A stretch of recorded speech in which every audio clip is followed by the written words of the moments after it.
Hello, world, and welcome back to Global Frequency. I'm Aaron. And I'm Frequency Girl. And today we are joined by Scott Wilke, here to tell us all about his comic book Periwinkle, now in crowdfunding over on Kickstarter. Hey, Scott, what's up? Scott, did I say that last name right? Wilke or Wilke? Wilke, yeah. Close enough. Okay. We'll take it. Yeah. All right. Thanks for having me, guys. Make a note of that. Hey, glad to have you on. Appreciate it. Hail Mo Biggs. Thanks for stopping in, my dude. We're talking today about Periwinkle, but before we get into the book, why don't you tell us a little bit more about yourself? How did you get into comics?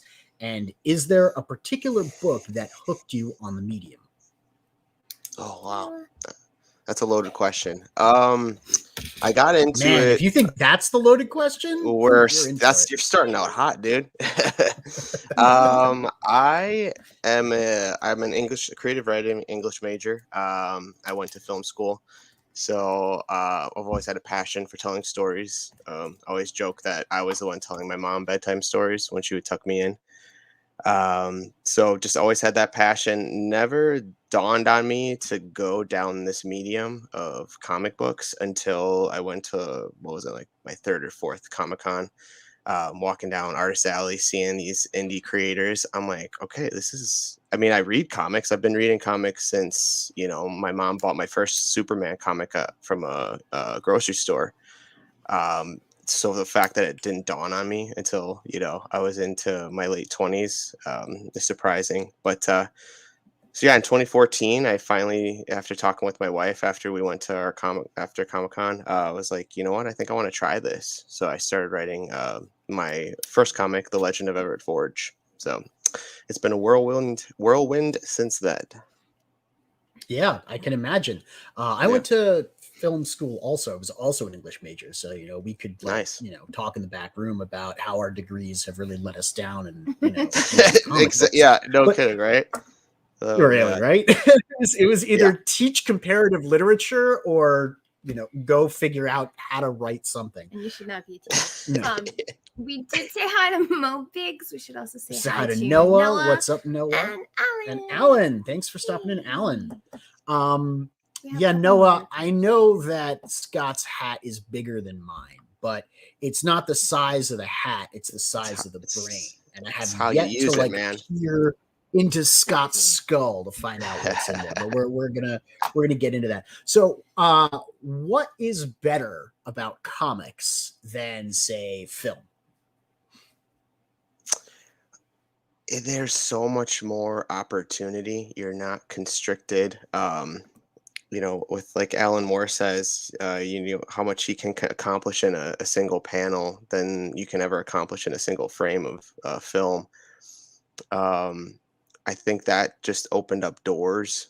So I've always looked at stories because I'm a huge movie buff. So I've always looked at stories as books I've read, how you can interpret this as a visual cinematic piece.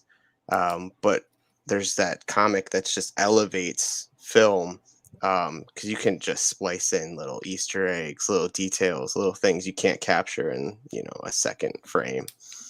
So I asked this same question to Don Chin, and he told me that it doesn't have actors.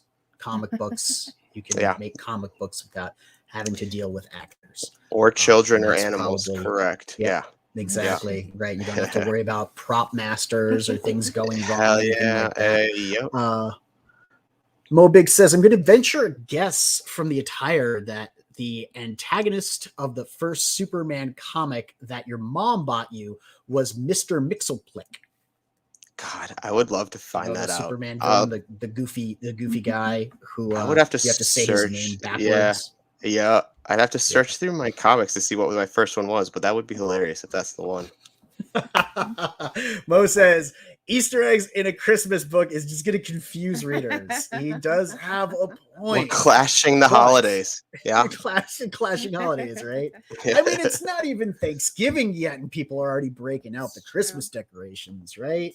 Not me though. Yeah. No, not you. But we're gonna give Scott a pass because he does have a Christmas themed book. It's true, and he couldn't wait to December to launch it because then it'd be too late. Now, you did say this isn't your first book. You did Everett Forge, but you've also done Undercity Tales and Dead End Moon, both of which were exciting books in their own right. Also, both of which are available on this campaign as part of the Bad Bug catalog.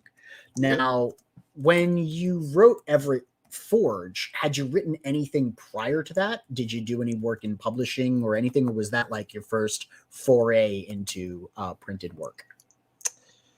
I've been writing since I could. I remember my first those word processors that brother made, where you get 2 lines that you type into, and it takes like 3 hours to print a page. So yeah, I've been writing down stories. I've struggled. I've sent books to publishers. I got a desk drawer full of rejection letters. Science fiction magazine. I got like 20 of those. So yeah, I've been writing in every kind of facet. I've written radio plays that weren't picked up. I mean, every type of medium as far as writing can go, I've written it. So yeah, comics thankfully was the one that really stuck. But yeah, before Everett Forge, there's a litany of stuff I've written. There's a whole slew of stuff that percolated in your mind, in that delicious brain of yours that we're starting to pick. So Jay wanted to let you know, congratulations on hitting your goal. We are all very excited for Periwinkle. And Hail B Rose, thank you for stopping in on the chat, my dude. We are talking about Periwinkle, which is currently in crowdfunding on Kickstarter. The link is pinned, so be sure to check it out. How did you hook up with Bad Bug? When did you get involved with Mike Tenner and like that crew? Because they've been doing a lot of really cool stuff. Was Everett Forge originally like done by you and then brought in under Bad Bug? How did that work? How's the sausage get made, man? It's actually a little interesting. Everett Forge is actually under my friend Lee Giles' About Time Comics banner, but since it's my book, I was About Time. Offered it. Yeah. But yeah, I met Mike during my first Kickstarter launch. He was launching Dragonfly at that time. His was successful. Mine, crashed and burned in glorious fashion. So I had reached out to him, just kind of sparked conversation. I'm asking him how did you get a successful campaign? Blah, blah, blah. That sparked a friendship. We've been friends since, and that was like 2014. So yeah, since then, when Bad Bug, was his brainchild that sparked one day. He asked, if I had any works that I was working on, and we were working on Undercity Tales at that time, and that's when I had mentioned Periwinkle. And then just since then, it's been a whirlwind. Dead End Moon's happened, and so we've had Dead End Moon's gorgeous. I mean, I loved Undercity Tales too. Brian Belando, Brian Ye, the two of them, they did Chaotic Flux with Scott Payne. So for those of you out there who really dug Chaotic Flux, you should check out Undercity Tales. It's a gorgeous book. I love that art. The color is fantastic. I need to get my hands on it because you also wrote it. And, like for the whole catalog of stuff that you got, I'm really eager to get into that. So thanks. Appreciate that. When Mike brought you on, you said that your first one crashed and burned. You did 3 books though. You've put out 3 issues of Everett Forge, haven't you? Yeah. And you just keep cranking these things out. You've written 3 other books. So are you doing this full time, or do you have a side gig? I wish this was my full-time gig, but no. I actually work as a risk manager at a hospital, so it's nice to do the left brain, right brain switch. At 5 o'clock, I'm done and I'm doing creative stuff. But yeah, Everett Forge. After it crashed and burned, Mike was actually a huge he's hugely responsible for keeping me on this track, because I was talking to him and I'm like, I think I'm done. This, I got $600 on a $6,000 goal, which was just poor planning on my part. But he's like, no, I really think you got something here. Keep going with it. I met Lee. Lee would actually take that under the About Time banner when most publishers didn't want to touch it due to its failure. So thankful for Lee and his support. But yeah, we were able to pump out 3 issues of that. The 3rd issue of Everett Forge kind of was a cluster. We ran into a ton of delays with everything, so I just needed a break from him for a second. Yeah, I think you finally got it out in August of 2020 after the campaign closing up in 2019. But you know what? Yeah. Late books are a thing. Yeah. People have to deal with setbacks and everything. It's all about how you roll with the punches, and you do have a catalog. If you know what I mean, you have a catalog of work. You've got 3 issues of Everett Forge, you've got Undercity, you've got Dead End Moon, you got this now. That's 6 titles, and you were late on 1. Now it is like, I don't know if it was a full year. I'm not sure if it was a full year. It was pretty much a year. The closing date. Yeah, but that's about the cutoff. People are like, after that, they've had it. They're like, okay, years is the line of demarcation. You can't go past that. But like I said, 1 in 6 that had delays, you're doing all right. Yeah, so it was like August 2019 when you fulfilled. I mean, you figure when he ended. When you ended. I'm sorry. You figure usually you would plan for like 3 to 6 months for your fulfillment, but before you even got to that, you had 2020 and everything. Exactly. That didn't help any of it. Yeah. No, hey, what's up, Will? Creators Outlet, and we also got 24 Eyes. Sorry, I didn't mean to cut you off, bro. What were you gonna say? No, you're fine. No, yeah, I felt extremely horrible, and I was extremely apologetic. I'm like, what can I give you guys to make up for this? But yeah, like you said, I mean, these hurdles happen. 2020 was a cluster of a year and to begin with, so. Right. But yeah, it was fun. And then I also have another title that unfortunately didn't fund, but it's through Lee as well. It's his idea. I wrote it. It's Red Scare.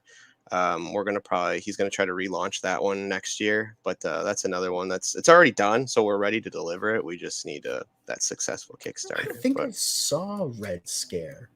I think I saw that. I could be wrong. It's a superhero book, yeah. It's a zombie, futuristic, apocalyptic. Okay. Russians take over. Of the wrong book. Yeah. So it's a great book. I love it. I think it was like got buried. Yeah, that does happen, especially with a lot of projects that are like flooding into crowdfunding now because people are getting back into doing this. I know when everyone kind of had the year off because of COVID, one of the ways that they stayed busy was they just started writing and drawing and producing comics, and I think that's awesome. But we're coming out of that now, and I want to see how many people can really stick with it. How did you assemble your creative team, Arturo and Dave? And does Arturo do his own colors? Because man, the color work in this book is insane. It's so good. Meeting Arturo is what I imagine it's like meeting, Steven Spielberg in film school or something like that. Because it's like, this guy is gonna freaking take off. And the fact I got him in the early stages of that, I'm beyond fortunate. And I owe that again. Mike Tiener, got to give a shout out. He's the one that found him because we struggled to find an artist for this book. I had a few lined up. I had one working on it. We were 5 pages in and he quit. I think the 80 pages was just too much of a commitment. So thankfully Mike had said, check out Arturo Mesa on Instagram. And I looked and I'm like, all right, that's perfect. But yeah, Dave, I met Dave through Mike. Dave's I like to razz that guy, but he's a great guy. Very talented. He made the logo, obviously. But yeah, I met him through Mike. Mike's the conduit for most of everything so far. So appreciate that guy. Yeah, how does that work? Because Mike's like the producer on all of this. He's Bad Bug's the publisher, Mike's the producer. I saw in one of the books, he and his wife are at the very bottom there, and they're like, we're just the producers, we're lovebirds, everyone else does all the hard work. So how does it work? Does he like go out and bring people in and say, hey, I like your stuff, I'd like to produce you along with all these other guys, maybe we could work together and build out your campaign and reach for higher heights than you would have on your own? Hey, I think initially that Linky? Hi. Sorry, we have our first Twitch chatter. So I was all excited. Oh, nice. We've ever had a Twitch viewer that wasn't a spam bot. So hello and welcome, and thanks for joining us. And sorry if I said your name wrong. And we also need to say hi to Mrs. Good Stuff. Hey, Mrs. Good Stuff. And welcome. Total excellence. What is and Ictus? How's it going? Total excellence. Miss Good Stuff, you were great the other night. Congratulations, by the way. I know you were a little nervous, but you pulled that off really, really well. So yeah, back to Mike Tiener. How does it work? I think as of right now, he's, because Alan's friends, so they coordinated. Alan and Will whipped up that amazing Pocus Hocus. So I think they offered that to Mike. Mike obviously saw the potential in there. I've been working with Mike in some capacity, so he offered me some roles. But now that Bad Bug's starting to get a little bit more established out there, he has reached out to other creators. So, we have those they're coming in with script reviews and stuff. There's a lot of potential. But yeah, it just started off as just like very humble beginnings. The dude was just looking to get his own brand started, and the titles that are being offered to him now currently and the titles that he's making up himself are insane and are unlike anything else that you're finding on the indie market right now. So, I mean, I'm happy I got into the ground floor of that. Yeah. Yeah, I'm really impressed with the stuff that you guys have pulled together in the catalog so far. Certainly Undercity Tales, Dead End Moon, this, and Pocus Hocus. I do not know enough about Everett Forge, but like I said, that's available in the Bad Bug collection. That's one of the tiers on this campaign. So if y'all are interested in getting to know the catalog that Tiener has put together at Bad Bug, definitely check out that tier. I think that we're going to be leaning into that ourselves because I want to catch up on everything we've missed. Yeah. Dave's also, I know Dave Lentz, the letterer, works with SourcePoint. So is there any thought of like getting distribution through SourcePoint? That's a Mike question for sure, but I mean that'd be great. The fact that we get him on the show, pick his brain. we do, yeah. But yeah, the fact that Dave has graciously offered his services and has been so kind and everything, it's just been a blast because he's just we just finished working on Dead End Moon and he was sending me the pages and I'm like, your art form is so underappreciated. And he's like, you see me, and I'm like, I see, like, dude, like the amount of effort and thought you've put into each and every single one of these pages is just insane. Yeah, I'm just going to point it out. Go to yours, scroll down to the first part of Periwinkle, the first actual one of the first pages here, right in there. That's lettering right there, and that's gorgeous work. The way that I don't know if Arturo drew in the P nickel on the sign or if that was something else that was added in by Dave. And then Dave just layered the chapter 1 pumpernickel across the snow. That's really, that's some technique right there. I'm gonna say it jumped out at me and I was like, that's the lettering right there. Yeah, it looks really good. The whole book looks we just got some lettering back today, actually. So, you got me on one of those days where I've been like really looking at other people's stuff and kind of getting a feel for what my own is aspiring to be. Jay Burns says Dave Lentz is amazing, and I'm pretty sure he letters in his sleep. He does. He goes to sleep early, so that's why. He also said something earlier that I scrolled by. Pocus Hocus is incredible. Can't wait for Bad Bug to eventually be in comic shops. It's going to happen. Yeah. That's what I'm talking about. I agree. The quality of this. You also have to say hi to Frog G and thank you for. Oh, Frog G's here. What is up, Froggo? How's it going, my dude? Good to have you with us. Yeah, this shirt. Thank you so much for the recommend. I love it. It's becoming one of my favorites. Yeah. It really, conveys how I feel inside on most days. That's true. So I guess it's time. Why don't we unwrap the dark Christmas fantasy that is the world of Periwinkle? Why don't you tell us what exists in the setting? I mean, it seems very Christmas themed, right? Yeah, for sure. I think somebody compared it to it's Kill Bill meets Elf, and I love that comparison, and I'm gonna run with it. But yeah, essentially, Krampus sense. and the Belsnickel, they used to work for Santa. They finally had enough, and they ended up killing him. They destroyed the North Pole, and one elf remained behind through all of it, and that is Periwinkle. And he is out on a crusade of vengeance to avenge the death of Santa and the death of Christmas. I have to say, I like your tagline. The only spirit this Christmas season is the spirit of vengeance. Awesome. Well, I appreciate that. Thank you. We have to play the trailer off the page. Now, I didn't listen to the trailer. Is there voiceover? Because I could just imagine this being one of those, like, this winter, a lone elf stands poised to destroy his enemies, you know, and like go on the whole tirade of like the spirit of vengeance this holiday season. Do you want to play the trailer for us?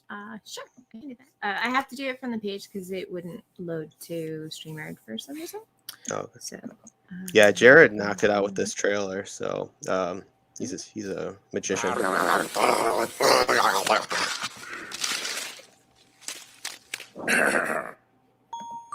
After centuries of Christmas, we would join forces with Krampus to take control of the North Pole.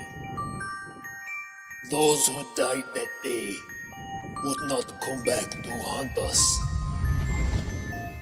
It would be the one we left alive.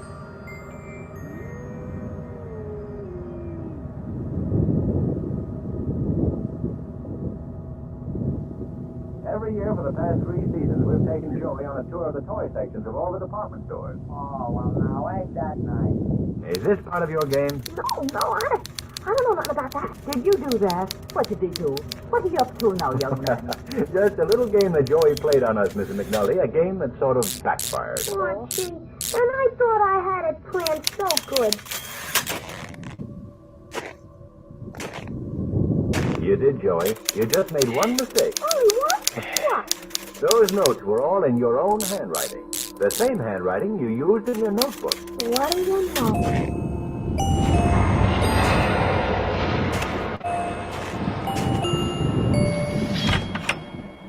Now, there may be some of you who haven't yet completed your Christmas shopping. Ah, good.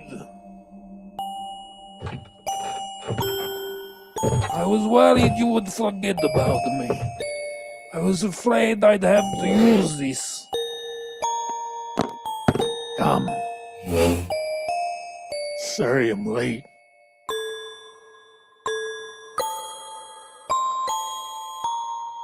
I'm ready.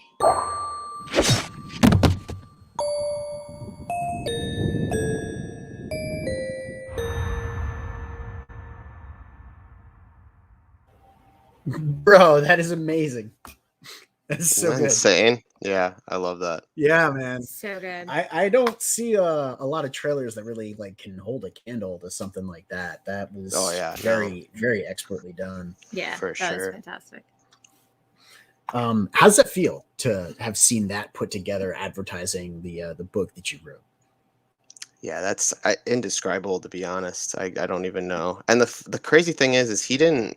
Jared didn't even see the script at that point. He was going off of just what our page previews were, and I'm like, you got pretty dang close to what the story is. So, hats off to his talent. But yeah, an indescribable feeling. Yeah, Creative Outlets is great trailer. Will collects trailers, just so you know. He loves collecting trailers. So this is definitely going to be one of the books. Jay Burns says so animated series is next. That's definitely something to look forward to. I mean, try motion comic first. Yeah, for sure. That was dark. Yeah. So Periwinkle's the protagonist, and the setup is that Santa's been murdered. He's been crossing names off this naughty list, you know, taking vengeance for his former boss. But I noticed that this character, what is his name? The old cranky dude with the gun. Pumpernickel. Pumpernickel, right. Well, notice what Pumpernickel said in the previews is that Santa's basically a megalomaniac who lied to them and kept them locked up making toys just so that the world would love him. And I was like, oh, that offers a very interesting side. That's an alternative to this idea that that Periwinkle has, which is that Santa was a great guy, and he was their boss, and he looked out for them, and he was just nothing but good. So I can anticipate that there's going to be some deeper darker information that comes to light as Periwinkle goes down the lane of taking revenge on the people that killed Santa, that would mean that ultimately, when he comes face to face with Krampus, all of the truth will finally be revealed. What are the stakes here? If Christmas is already ruined, what's on the line for Periwinkle? See, that's a good question. In the initial scripts, and with Mike, I worked with Mike. I told him this idea back during Undercity Times, and I sent him a few scripts. And the first ones were very big. They looked at the grand scale of the whole, how the world was suffering, how everything was suffering, and it just didn't work. And I wanted more to focus on Periwinkle's acceptance of everything, what he's going through. He's got a tragic story that you'll find out through the comic, and he's just looking for his purpose and his meaning in this whole thing, and he thought he had found it, and then with that being taken from him, and I found that angle a lot more appealing than to focus on the world and how they're coping with all of it, to see how Periwinkle's coping with it. So that's what we finally came up with here. So it became a more character-driven story than story-driven story. You're not so interested in exploring how the world's reacting to the loss of Christmas and Santa Claus. We're exploring how Periwinkle is dealing with the death of his boss. Exactly. His life had meaning when he was an elf working in the workshop. Krampus and the other guy whose name I can't say. Belsnickel. No. Sorry. Belsnickel. The Belsnickel. Yeah. Yeah. They overthrew Santa, ruined everything, and stole that meaning from Periwinkle. And of course, it looks like he also has like a scar on his eye, so he also probably didn't escape that unscathed. Is his axe like a piece of candy cane and like Santa's sleigh held together by holly? Is that what I'm looking at when I look at the axe? I'm like, that's got to be something special going on there. Can you tell us crazy? I get super giddy when people bring it up because honestly, that axe sparked it all. I always say it's like the flux capacitor dream to Emmett Brown, because I had that vision because I struggled with so many iterations of this story, and finally I had a dream or vision of that axe. It's actually the North Pole, the actual North Pole, and you are correct. Yeah, it is the piece of the runner, the runner's on the sleigh. Great. And it's been tagged by many now at this point as the Christmas Slayer. That name. So we've adopted it. So it's now officially the Christmas Slayer. In fact, it's available as an add-on on the campaign, right? I think you've got 3 of them for sale. One has already been claimed. So a wooden replica, of course. It's not actually the North Pole and a piece of Santa's sleigh. Although, man, for like $150, I would buy that. I would right? No kidding. Sleigh.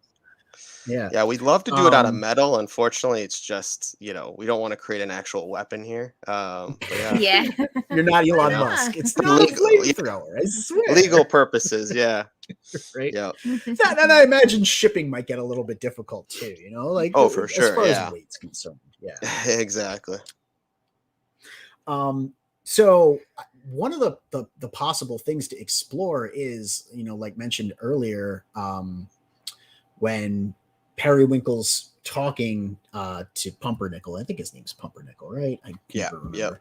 Yes. And Pumpernickel starts I guess leaning into the dark side of Santa Claus. That idea of coming face to face with the truth about his old boss might shatter, like Mo was saying, the foolish naivete of Periwinkle. And that could actually prove to be more of a detriment, to destroy that last bit of innocence that he has left, to believe that what he's doing is avenging someone who gave his life meaning, were he ever to have to come to grips and accept the fact that Santa's actually not a good guy. So maybe that's the stake. Maybe that's really what's on the line. Let me kill Krampus before he can tell me the truth. I don't know. Just one way to look at it. Honest, What's up, Hex? that's Say hi to Peter. yeah. I'm glad you Hey, brought that Peter. part What's up up, too. Mr. Palmiotti? What's that, Scott? No, I'm just glad you brought that up because I think that I want that to be a point of conflict in the reader as well, as they're not sure who's telling the truth or not. Because you do have Krampus' side of it. You have, and there's another character that has not been introduced yet in the previews, but he's the other remaining elf in the North Pole named Alabaster. He's sort of a surrogate father to Periwinkle.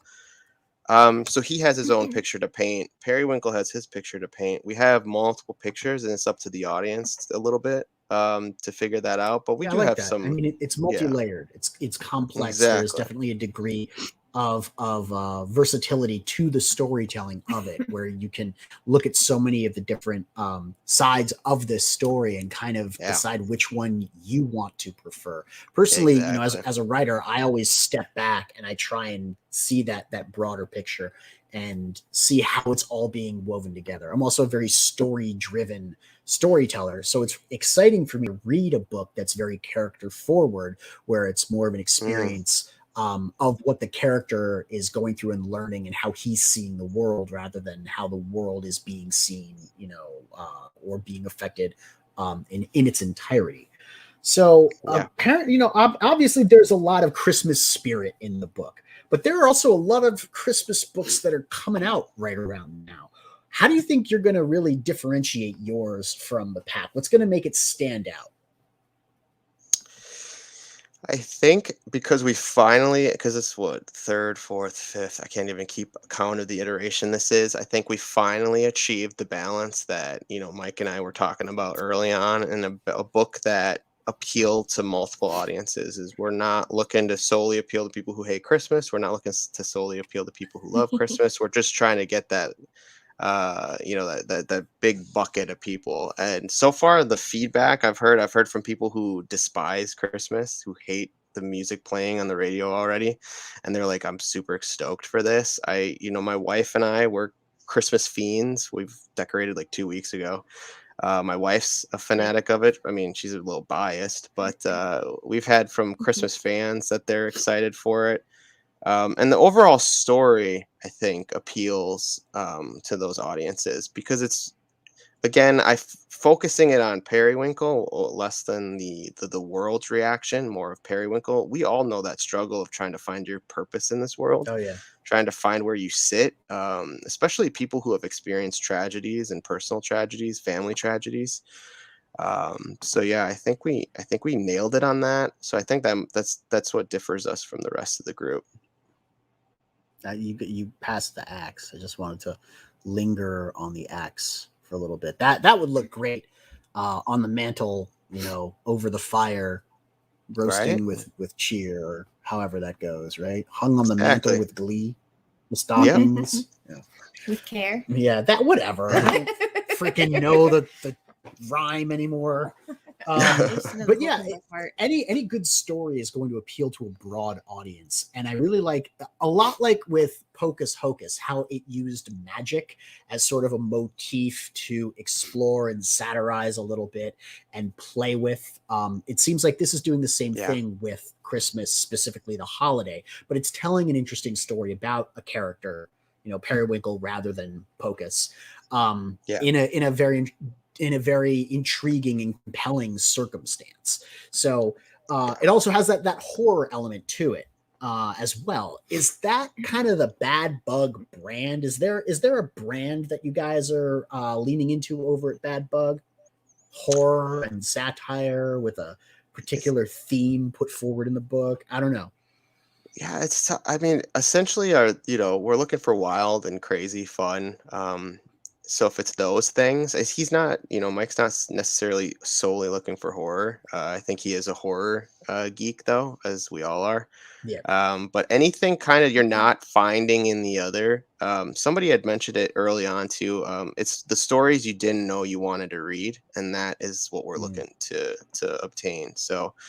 So far, I mean, you know, like Pocus Hocus, you know, Dead and Moon, Black Jackets, which I still feel like that's going to be a Netflix series at some point. Midnight Highway, which is a blast. Midnight Highway, that's the other one. Yeah. Man, the colors in that one, they really stand out too. And did you get Trans Am? Yeah. The 3D version, did you get a hold of that one? I don't have any of these yet. I am waiting on my big bad bug package, man.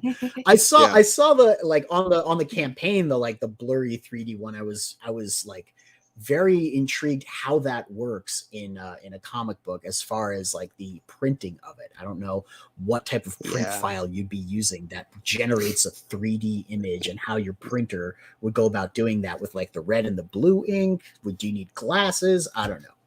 He's got the 80s. We need to get Mike on here. The 80s style glasses, all that jazz. I don't know the logistics of how he pulled that off. And again, I didn't know I wanted that until I, had Midnight Highway #1, and I put the glasses on, and I'm like, holy shit. I showed my wife, I showed my kid. I'm like, so yeah, they're doing crazy stuff over at Bad Bug. So it's definitely a banner to keep your eye out on. Yeah, definitely, Sean. Absolutely. I'm feeling the same way. Yeah. I didn't get to read any of it yet. I think, honestly, Hocus Hocus was what introduced me to Bad Bug. Yeah. And we have the digital. We just haven't had a chance to read it. It's been on our plate all week. And we've just been working till we fall asleep all week. Like I said, I got lettered stuff back today. So we've been, color checks and stuff trying to get our book out. But I've been super stoked to get into like the Bad Bug catalog, because it's really fun when you come across one of those publishers that has a catalog of some really compelling stories written by very talented people with exquisite art that you just didn't know was out there, and you suddenly stumble upon this treasure trove of stuff, and then you're like, I really want to just consume all of it. And then you have a creative team or a publisher that's going to keep generating stories of a certain quality, because that's what they want to put out. Like you said, the stories that you don't know you want to read. So then you can put that on your radar, and hey, and the next time another one comes around, it's just more people getting involved and back in that book, right? Now, exactly. I have a question. There's actually a second book that you can get on this campaign, right? Wrath. Yeah. This is again Tell us about that one. Mike's brainchild. His name is Wrath. I've been fortunate enough. I got to see the script early on. The fact that he's offering this with Periwinkle is such a freaking deal. He's got the 2 variant covers there. It's a blast, and it's funny enough because I had mentioned that I was looking to write a mech story. I found out he was writing it. He already written his.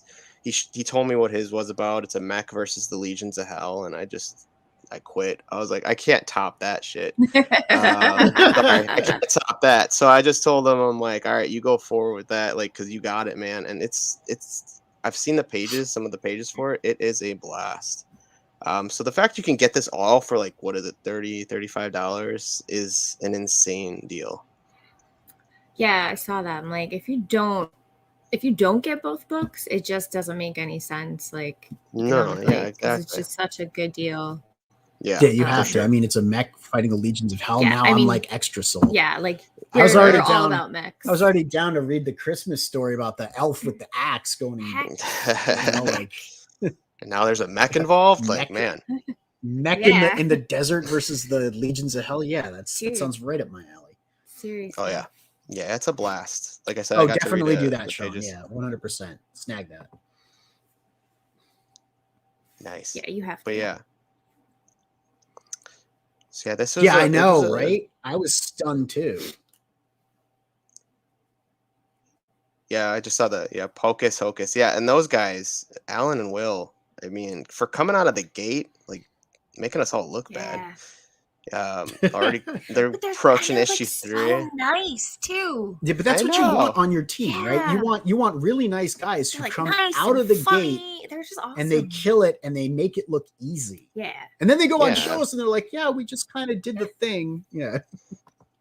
It's a little, it pisses you off a little bit, because it's like, all right, you know how long it took me to get to 3 issues? You guys are already working on 3. Like, slow it down. Right. But yeah, it's an amazing team over at Bad Bug, with Dave there, Mike. Alice is a huge part. Alice and Mike both. Dead and Moon was their brainchild. They were just. I was fortunate enough to be asked to write it. But yeah, it's an amazing team. I'm very fortunate that they've allowed me in. But yeah, it's been a blast so far. That sounds it, man. That sounds like everything that I would want to do. Sean wants to know, do you have any other books coming out in 2022 that they can keep their eye out for? Bad Bug has a ton, and I don't know how much I can or cannot say. I know if you're a Pocus Hocus fan, 2022 is going to be a good year for you. We got His Name is Wrath, Dead and Moon. I just finished the script for 2. Gwen, the talented, amazing Gwen, she's looking at working on that already. And Mike did reach out to me. He's like, "Hey, let's get working on Undercity Tales 2." So I let out a girlish squeal at that point because I love that series. Yeah, me too. So yeah, I haven't even read it yet, and I know I love it. Yeah, I love the fact that they're all just one shots. So we'll do another one shot because there's nothing worse, and I'm guilty of it.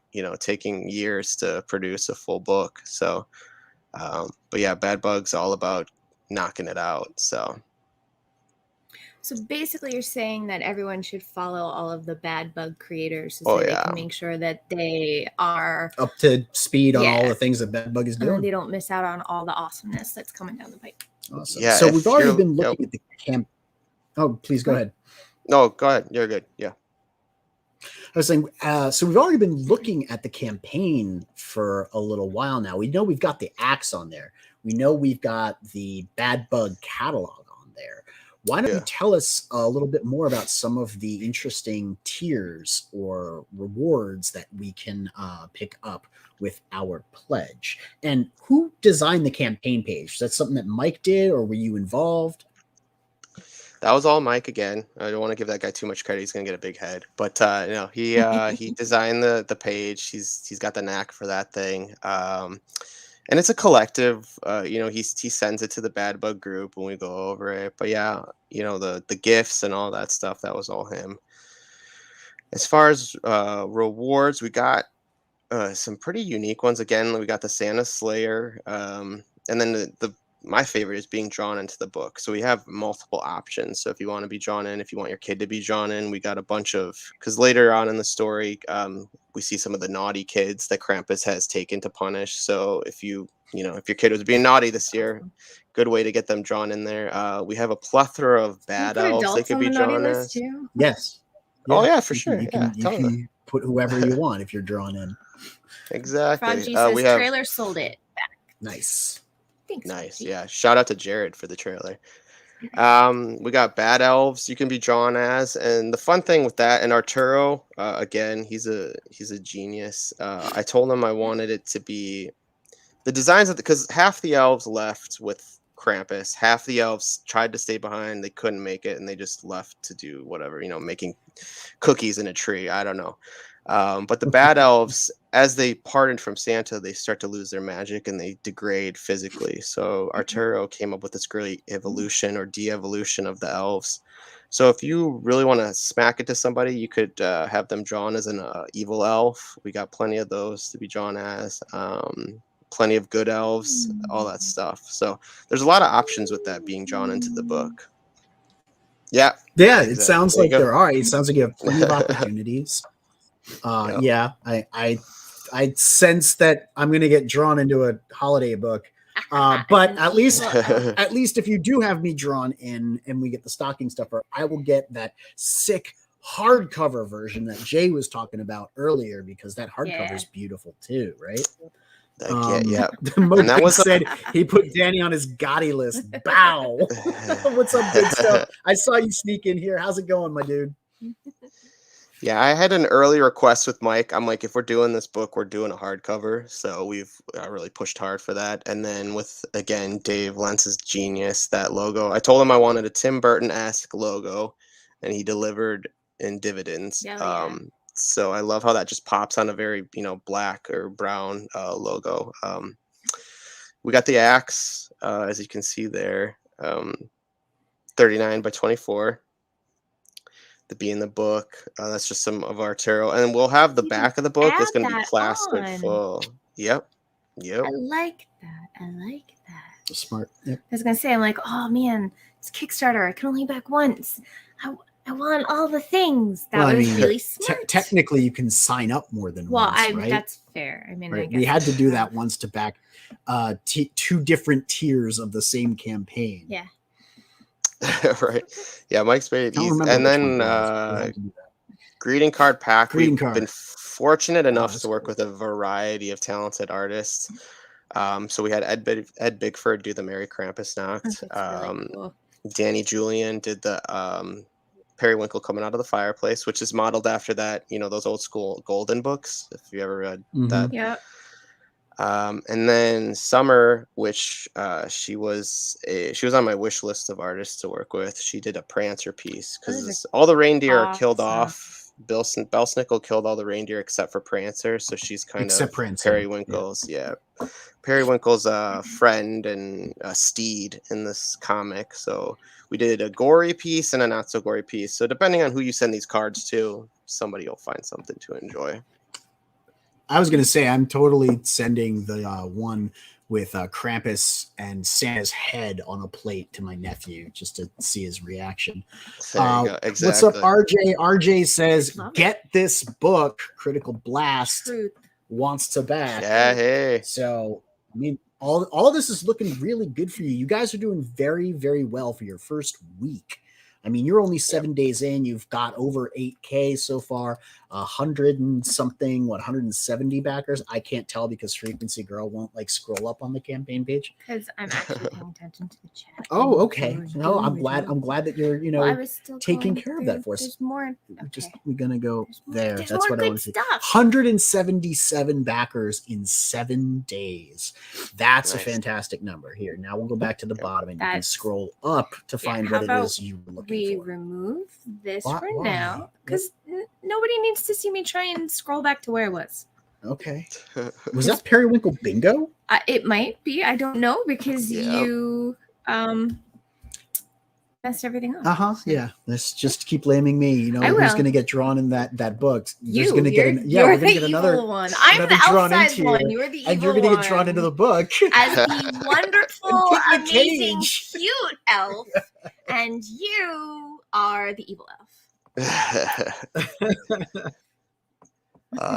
So the postcards, that was my personal favorite. I reached out, I found him on Instagram, Tari, Mark, David. I wanted those, I'm sure you're familiar with them, those old school Krampus postcards. I wanted something like that with our iterations of those two characters, and I love the old school vibe of those. So those will be postcards that you can actually get and send to anyone you hate or love, depending upon. So. Just a nice thing about this book. It goes both ways, right? Exactly. Exactly. Yeah, that was the goal. You don't even have to know. You could give it to people on the naughty list and the nice list. Right, and you don't even have to tell them which list they're on. That's a good point. Yeah. You can give it to them. There you go. Yeah. You got it. Sean Butler says, I wouldn't be surprised if this book gets 250 backers when it's all said and done. Wow. That is definitely something we could all aspire for. Definitely going to say that that's well within the realm of possibility. You've got plenty of time left and nowhere to go but up. So this is more of the Bad Bug catalog. You got Black Jackets, you got Midnight Highway. I loved the design for Midnight Highway. You can also go back and check out all of these campaigns ran on Kickstarter, guys. So you can go back and find them and see the campaign page for more information on that book if you're interested in checking out the catalog, because like we've said many times, Bad Bug has a lot of great titles. Yeah, and if you miss Hocus Hocus, it's easy way to get it is just this pick up the Bad Bug tier. This Bad Bug tier. The other ones look really great, but we read issue 1 of Hocus Hocus the digital anyway. We have the second issue digital. I was very, very pleasantly surprised and well amused with that first digital issue of Hocus Hocus. I was one of the few that got to read the third issue, so I can tell you they're coming in hot with that one as well. So keep an eye out. Well, if you're doubly naughty, good stuff, I guess you're getting 2 copies of the book, aren't you? Yeah. Or maybe 2 postcards. Oh, or postcard and a other card. I get to keep the axe though. Oh, and look, there's Everett I guess Forge. we're getting an axe. That's the first book that you worked on, right? Are all 3 issues there? Yeah, all 3 issues are there. Yep, all 3 issues. Yep. So you can get caught up with that. I do have plans. I'm gonna get back into that one this year, or 2022, I should say. So, and and the stretch goal. Isn't that fun? Stretch goal, Periwinkle Bingo, an interactive scavenger hunt. That's so cool. I love it. Yeah. That was Mike and Alice's idea. just because we were watching Arturo's pages come through, and there are so many little details. If you eventually scroll back up, you don't have to right now. He's got all these hidden characters and the toys that he builds and all this stuff. We just saw such potential to have that be rereadability and a game for people to go back in and see. Like, I think I saw a Baymax toy sitting on a shelf somewhere. Let me go back through. So that'll be the 12K stretch goal. So yeah, it'll be a fun little game that we can have all the readers play. That's really cool. I really Isn't like that cool? that. Yeah, me too. Yeah. I think that's definitely something that everyone can get involved in. It's Yeah, really cool. that's super awesome. So Like now I want to go back and scroll through the pages that we have. I'm like, where's Right. This isn't your first Exactly. rodeo, clearly, and it's not Mike's either. And you're off Yeah. to a great start. Will you ever consider bringing Periwinkle over to In Demand on Indiegogo, or are you guys going to stick to the Kickstarter thing and just keep releasing the Bad Bug catalog every time you do a crowdfunder?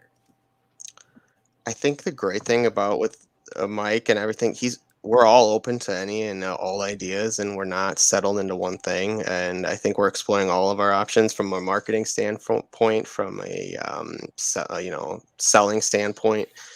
So anything's possible at this point. But yeah, I think so. So we'll see what's in the future. In case you were unaware, Frog G makes up bingo cards for live streams so that we can play bingo while we watch. It's incredibly entertaining and gives the audience something to really look forward to. That's genius. To get a bingo. So like it's Nice. It from one bingo card creator to another. He's tipping his hat or awesome frog head. Love it. Or something. Love it. the cat is here. Yeah, the cat is here. I don't know how she did that. Yeah, Sean, for real, like go check out the pages, the campaign pages on Kickstarter for any of the books that you're interested in as part of the Bad Bug catalog. The pages will tell you everything about it and show you the interior art and all that other stuff. So if you want to peek behind the cover, definitely go do that. What's been the hardest part of writing comics for you, Scott? The hardest part is just getting the funding to keep up with the ideas that come in. And that's why like Everett Forge. I mean, I've been so slow on Everett Forge. You got to wait for the Kickstarter to fund, and I wish I had unlimited funds because I have unlimited ideas up here. But I think that's the most infuriating part is that you can't keep up with what's all going on in here. But yeah, I mean, as far as that, I love working with the artists. I work with Click Art Studios for Everett Forge. They're an amazing team. Gwen's have been amazing with Dead End Moon. Brian and them have been amazing with Undercity. I've been extremely fortunate in everything else, but I think just the fact I can't keep up with my own mind is probably the frustrating part. Gotcha. Yeah, waiting is the hardest part. The waiting is the hardest part. Yeah. And what's been the biggest challenge you faced while crowdfunding, and how did you overcome it? The biggest challenge was probably that first Kickstarter. I didn't know what the H I was doing. And I went way too big. And so, I mean, as it stands, I'm always like, when I have a Kickstarter go, I'm checking like every probably 2 minutes. But that one I checked literally every minute. It just, the faucet turned off. It was a painful experience. I thought my idea was stupid. I thought people hated me. So crowdfunding, as far as challenges go, that was the worst. I learned a lot since then from the tutelage of, Lee and Mike, what to expect from a Kickstarter. So I'm a little bit more well adapted and ready for it. But yeah. And your guys' totals just keep going up and up and up, which is great to see. A lot of people have a first crowdfunding campaign that doesn't quite make it, but that they go back at it. They learn what they didn't do well the first time or what they could have done better. And the second time they come back with a vengeance. And it's so encouraging to see people come and take another crack at it because they want it. They want to be doing this. And then for a guy like you, you've put out 5 books. Like you've written 5 books, and with Bad Bug, you just keep putting them out. So it's clear you guys are in it for the long haul, which is great. Do you have any advice for new creators getting into making comics? The biggest is just don't give up, because that was the first thing I jumped to. I was just like, okay. I mean, I was so used to rejection at that point from all the publishers and everything else I'd sent to from other writing. I was like, okay, I'm not cut out for this world. Clearly, I'm not cut out to create. But and then also beyond not giving up is surround yourself with the right people. I have people like Lee, I have people like Mike, Alan, Dave, Alice, my wife, my mother, all these people who are like, do not give up. These stories are great. So I'm very fortunate in that regard. So surround yourself with people who are gonna back you, who are gonna support you. That's honestly the best advice I could give. Bro, if that doesn't just make you feel all warm and fuzzy inside, Right? that it's fitting, both great right? advice and also like it's clear and genuine coming from you too, because like you're speaking out of experience. And yes, it's absolutely fitting given the subject of the book, revenge on Christmas. So do you want to tell everyone where we can find you on social media? I think we threw all of the links in the description of the video, but why don't you let the viewers at home know where they can find you? Yeah, sure. I'm at Scott Wilke 24 at Instagram, at Swilky Smooth or Swilky_smooth at Twitter. I'm not big on Twitter. I can't figure that out. I must be a boomer. But those are the main places you can find me. I'm on Facebook. So if you Facebook, I'm just Scott Wilke. But yeah. Yeah, we are all glad that you didn't give up, like Jay said. And Sean had a good question. I'm remiss in not asking it. What would you say, where would you say most of your inspiration for your stories comes from? Is there anything you draw on in particular? Oh, that's a good question. I don't know. I mean, with this one, I drew from my love for Christmas and my love for revenge stories. It's just, I love a good revenge story. I don't know if that's probably because I was bullied as hell growing up. And I'm just living vicariously through these characters. But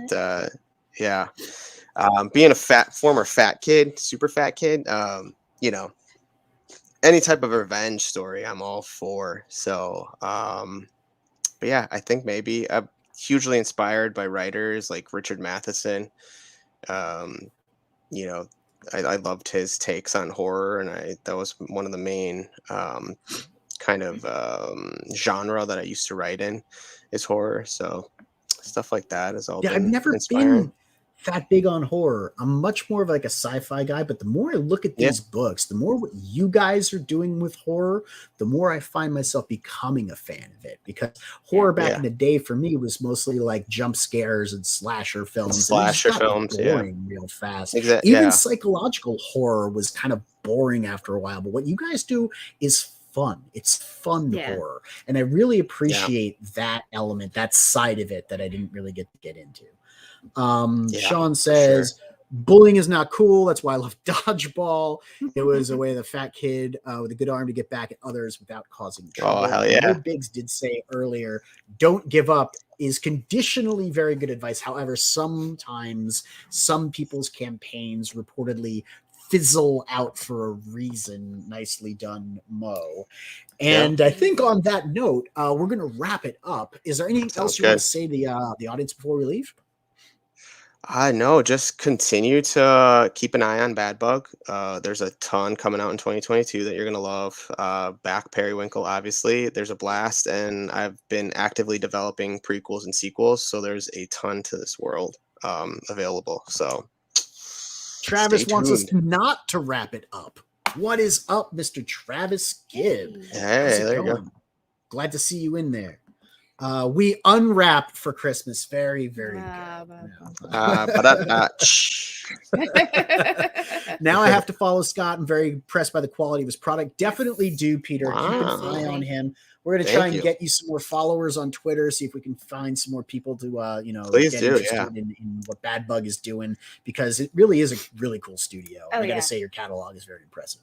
Yeah, and I'm excited for Periwinkle. We are going to wrap it up so that we can unwrap it later, Travis. Yeah, we have to or what add-ons really we're getting. Yeah, and all of them. Honestly, we have to decide if we want the axe or not. If you're going to let me run around the house with a Christmas axe, that's the conversation that we have to have after the show, right? I'll customize it especially for you guys if you want.